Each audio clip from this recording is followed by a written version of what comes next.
Are you a sad individual living under a Parisian opera house and dropping chandeliers on people's heads which are fun? Well, you may want to stop because that's a crime and get yourself a podcast. How do you do that? Easy. It's with Anchor.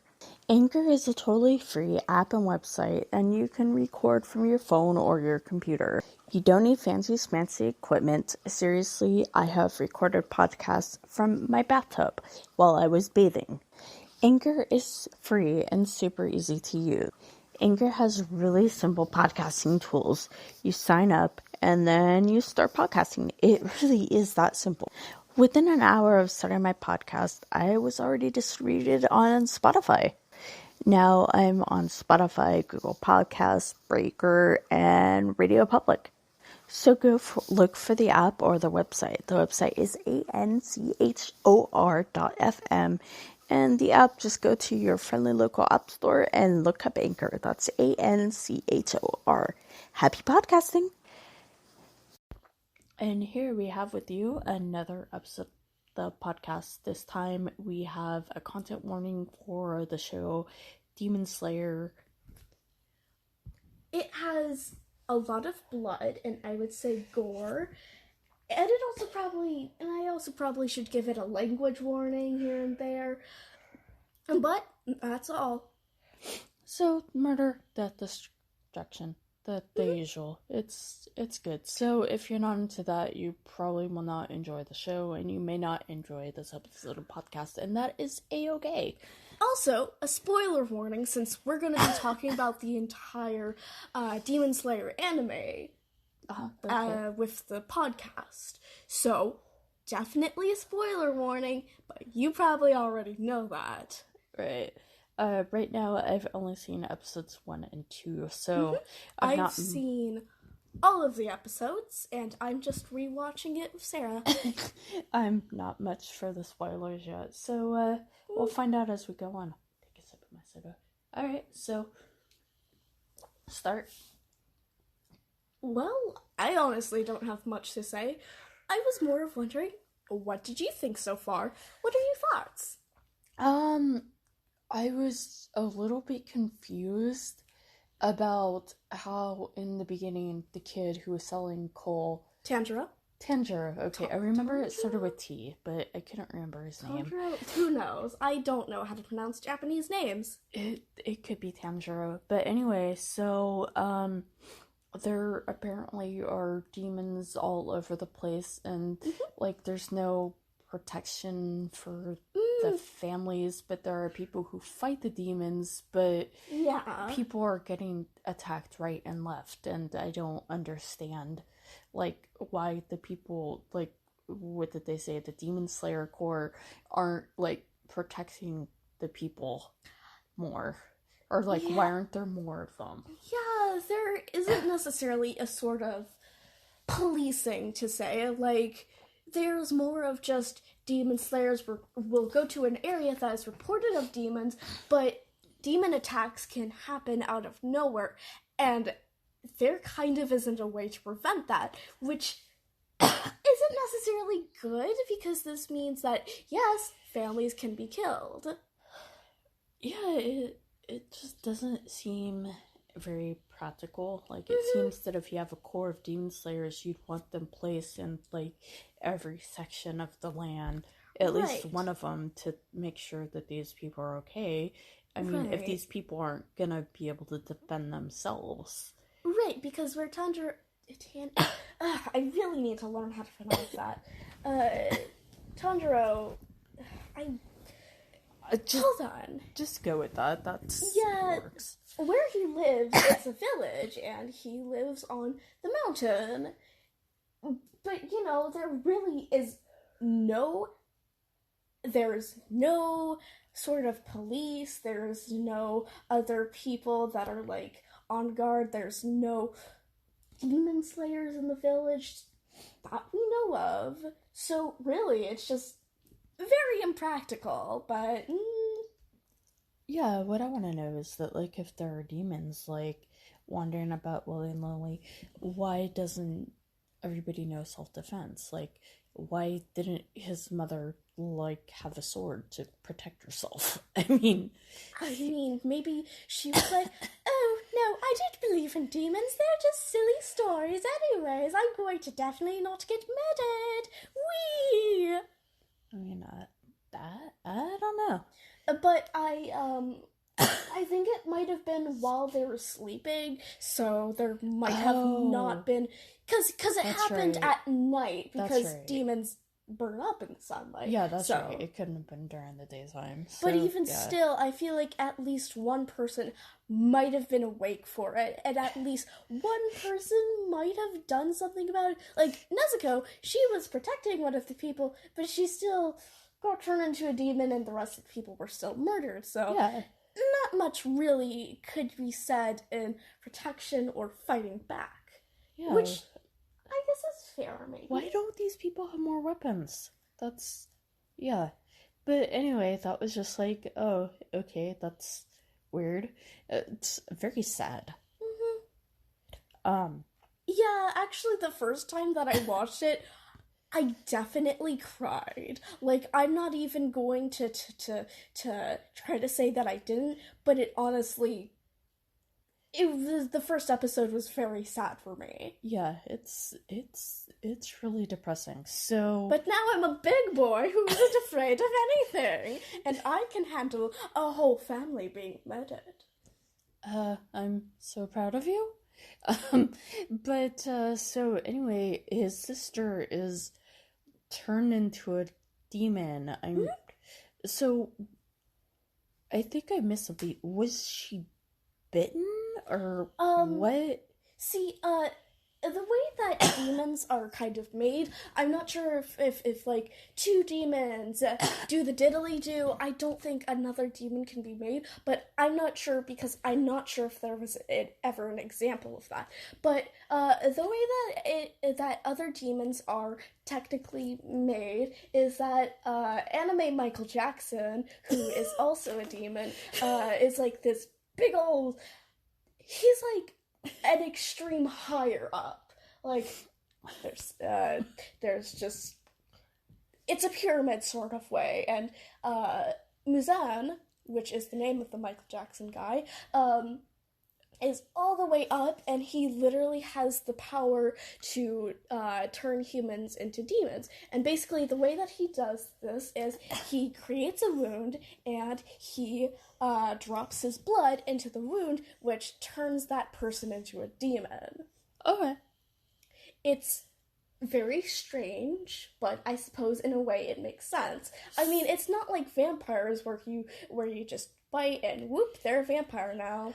So it's something that's done on purpose. Mm-hmm. Okay. I guess it could be technically done accidentally, but that would be weird. But yes, I believe it was done on purpose, just to create more demons. I don't know why Muzan didn't turn the entire family into demons and only turn one of them into demons, but I'm sure he has his reasons. Yeah, I'm kind of confused because, like, she's pretty young, right? Yeah, like, she's like 14 or 15, I think. Yeah, she's 14. I thought that she was like in her early teens or supposed to be. She's just 14. So I don't know, maybe it's something about turning someone younger into a demon would make them easier to control. Possibly, because you could make the argument that children might be more willing to listen to what you say, but also those children have a new taste for eating human flesh. So, but who knows? Because there definitely is adult demons. There's demons of all sorts. But you know, who knows? What something else I also noticed was that Tanjiro said that she smelled different. Yeah, it's weird. It's never necessarily explained if he, like, got this. I think he was just from birth. I think that just some random people just have a really keen sense of smell, and those people might be destined to be demon slayers. I'm not sure. It's not exactly explained in any way. It's just Urudaki has apparently a keen sense of smell, and so does Tanjiro. Yeah, I thought it was really interesting because I was like, okay, well, I mean, that just means demons smell different, which would kind of make sense. But then when he's on the mountain trying to get back to, what's his name? The red mask. The dude with the red mask? Urudaki? Yeah, okay, Urudaki. I'm terrible with anime names. Both of us are not good at pronouncing things that aren't technically English or American in origin. That's fine. I'm still actually, though, bad at pronouncing really anything. That's fine. Yeah, I was about to say I'm not really that great about pronouncing English, if we're gonna be honest about it. Yeah. But anyway, he said that, like, he can smell the traps, that they smell different coming from humans. I assume that they, like, have a sort of human scent to them. Really, the only way that I could put it into words is that Tanjiro has everything to him, each has a scent. Some scents are stronger than others. Let's say the smell of blood is more stronger than, I would say, the smell of not blood, like snow. Right. I mean, but, like, when I heard that, when he was like, oh, well, it smells different, like, what I was thinking of, honestly, was, like, sweat. Because, like, if you're going to make a trap, you'd probably be pretty sweaty. And I would think that, like, would demons even sweat? So, that's... No, but I assume that they do have, like, a sort of maybe human-y kind of smell, but still somewhat different. Yeah, Who knows? I've never smelled a demon. Who knows if I ever will? So, also another thing, Tanjiro is very strong. Yeah! I mean, wow. It kind of makes sense since his job is carrying charcoal, going down a mountain, and selling all of that charcoal. Plus, he also does other kind-hearted chores for people. Like, one time this guy was like, "Oi, Tanjiro, can you help me carry my luggage? I don't know why I have a British accent since this is Japan, but don't mind it." Yeah, well, you know, it could happen. We're watching the sub version, so yeah, no British accents. But, yeah, so he's, like, the first time we see him, like, the very first of the anime that's opening is he's got his sister on his back, and he's basically running through the snow. So he's pretty strong to begin with, so... Yeah, well, that was just, like, a kind of after vision, so... But even still, he is pretty strong, and I don't know why, since he's, like, 15, if I remember. Oh, okay. I thought he was like 16 or 17. No, he's very closely aged to Nezuko, I think.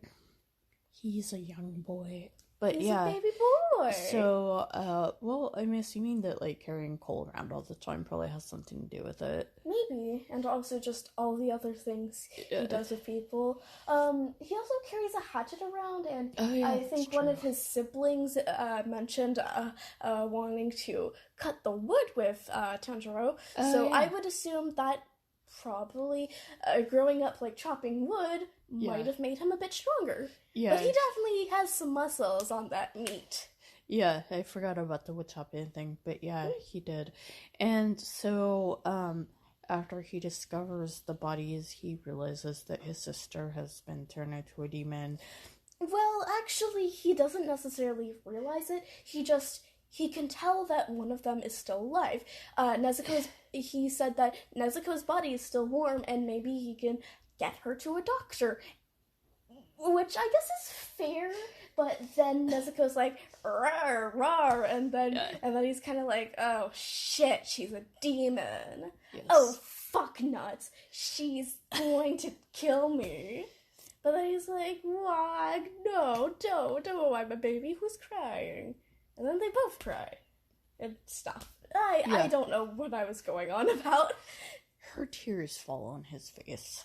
And he realizes that she does not want to eat him.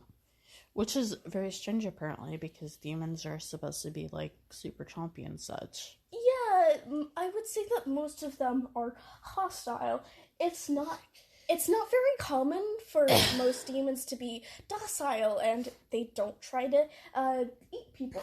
But just, most of them try to eat people, but there are demons, including Nezuko, that don't try to eat people. Like, they try to keep as much humanity as possible.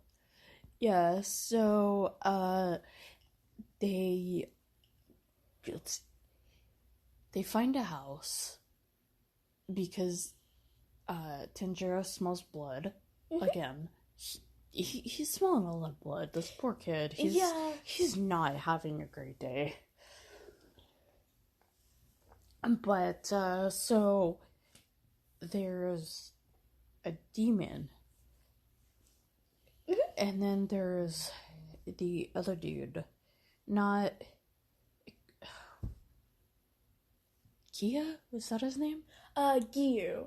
Giyu. Okay. I think. That definitely is not how you pronounce it, but we only know how to speak English. What are we supposed to do? Well, I mean, I was trying to read the sub, so it looked like Gia, it could be Giyu. But anyway, if you've watched it, you know who we're talking about. The guy in, like, the check coat who... I think that's called, like, a... Haori? A hori? I don't know. That definitely is not the right word. I have no idea. But it's basically just a jacket thing. Yeah, so anyway, he comes along and helps sort of fight the demon, but not really. But anyway, it gets decapitated. Wait, I think we're all thinking about the wrong thing. What? Okay, hold on. What's happening? What do you think is happening? When they go into the house and they see the other bodies. Okay. And then the demon comes out and starts chasing him, and then he gets his head cut off? Yeah, but Gayu, oh god, I swear, I wish I could pronounce this right. This is not intentional, we're just bad at pronouncing things. We'll learn. But he was not anywhere in the situation. He was just kind of doing his own thing, like being sad that his boyfriend's dead or something. But, I mean, he came by, like, after it was... He was there before the demon smushed on the stump. Like, he was... No. I'm not sure exactly what he was doing. It was more of just an image of what he was just doing at the current time. He wasn't in the situation, but he was just... It was when he was kind of reading out that he sent some random kid with red hair and no fiery jetpack, but he just was like, hey, could you maybe make this dude a demon slayer too? I know this is kind of sucky since, this is just like a human being and you kind of have to care for it and stuff. But, just turn this dude into a demon slayer, I guess. Who knows? Maybe you'll get attached to him. No, that was at the end. I'm talking about when they were in the house and the demon's head was cut off. And the arms started growing out of the neck. Mm-hmm.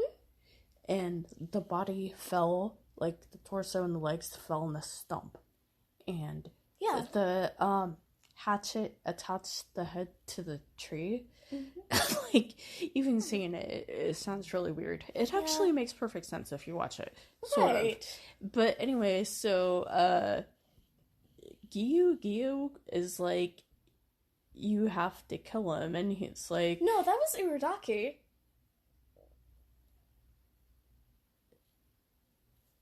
Wait, are you sure?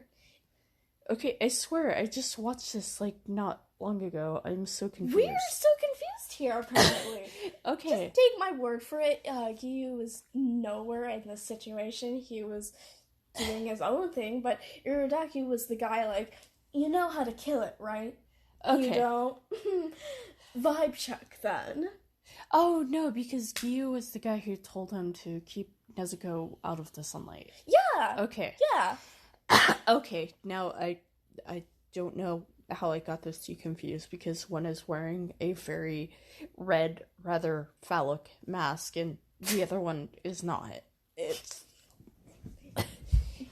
The other one is very pretty, and the other one has a dick nose. Yeah, that was covered by phallic mask, but, you know, it's... Come on, we can say dick nose if we want to. I mean, if you want to, I guess. I can't stop you. But, yeah, so... The demon is destroyed by sunlight. Yep. Just completely turns to ash and he was like, melts away. Yes. He was like Yoda, Lego Yoda dying. That's the sound that he made. Lego Yoda dying sound. Oh, okay, yeah. Take my word for it. But anyway, so he's like, yes, you need training. So he was kind of a dick about it, though. He was very rude. I don't know why you and Iridaki were so rude about it, but they were like, oh, you are just a stupid, dumb baby. You don't know what you're doing. And Iridaki was like, he was pretending like Tanjiro knew what he was doing, but he didn't, because this was, like, his first run-in with a demon. And also, like, when you think about it, it makes it doubly horrible because his family had been murdered. Yeah! And his family was, like, just murdered a couple hours ago, and he's still probably traumatized from it, and this guy just, like, fuck you, you're supposed to know how this works. I know, and it's, like,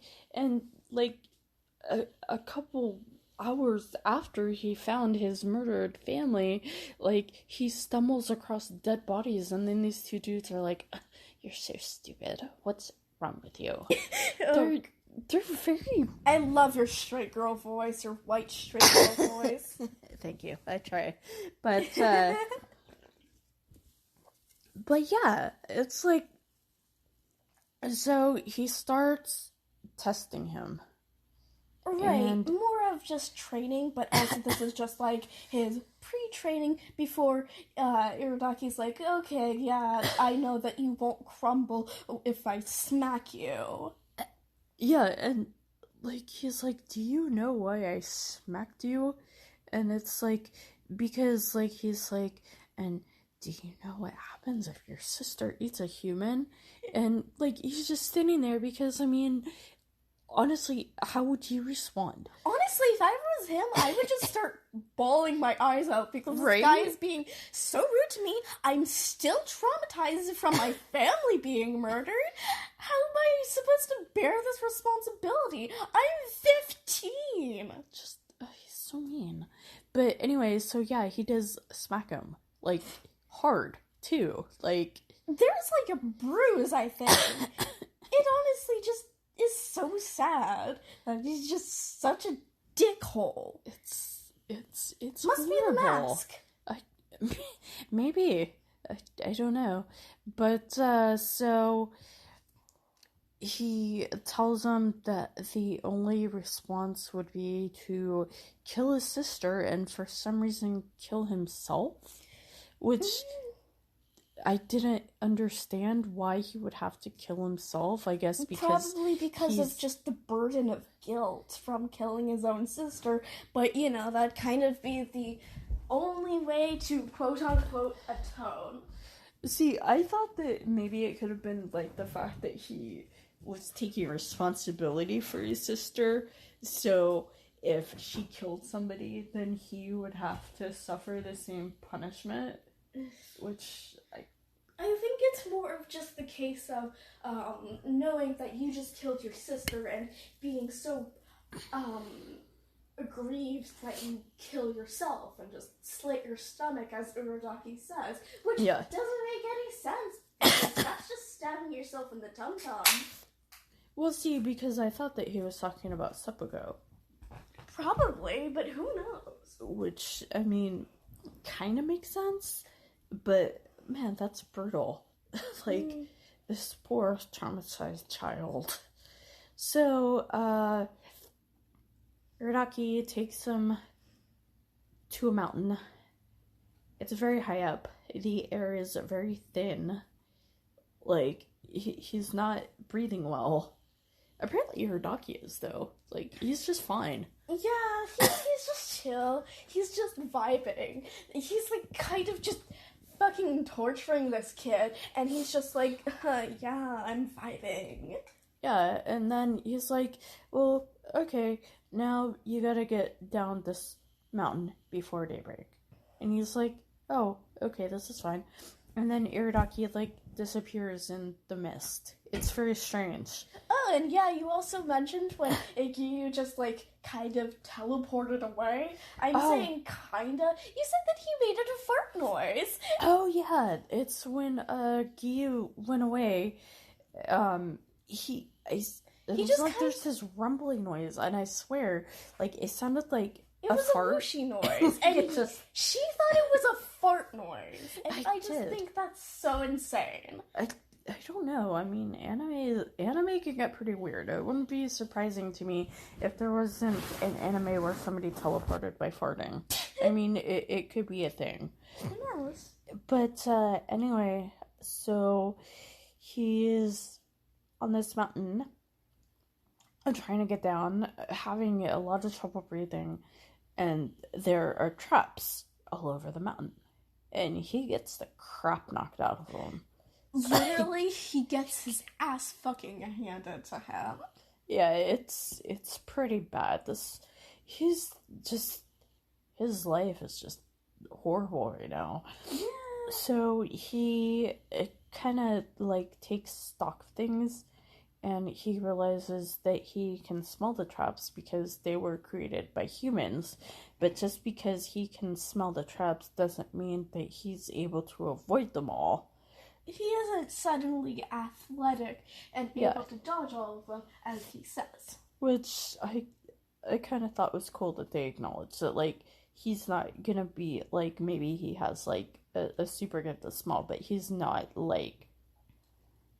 He isn't suddenly just perfect at all of those. Yeah. So he actually does get back by daybreak. Yeah. He's definitely got his shit kicked in, but he's still alive. Yay! Yeah, and he looks terrible. He does. He is bloody, he is cut, he is exhausted. He is covered in bruises. He's just not having a good time. But hey, his sister's still alive, so that's what he wanted.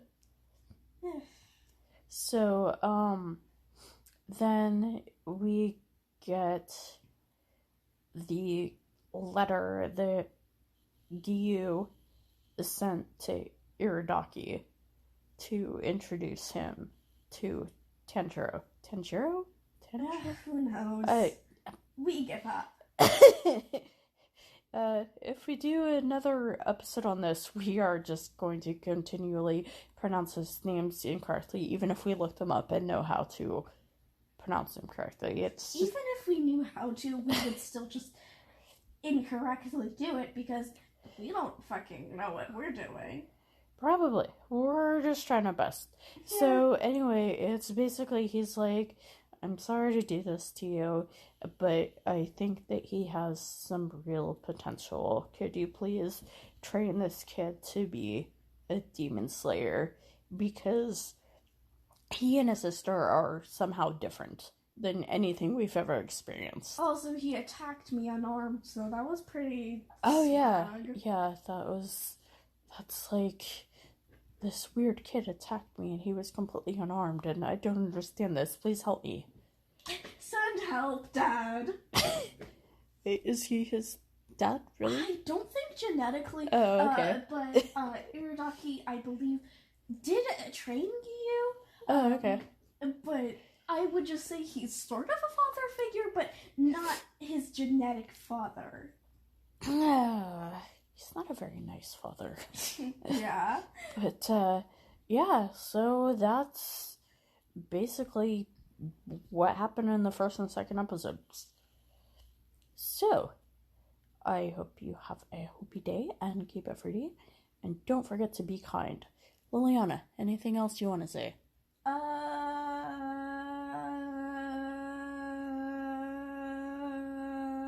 Spaghetti. Beautiful.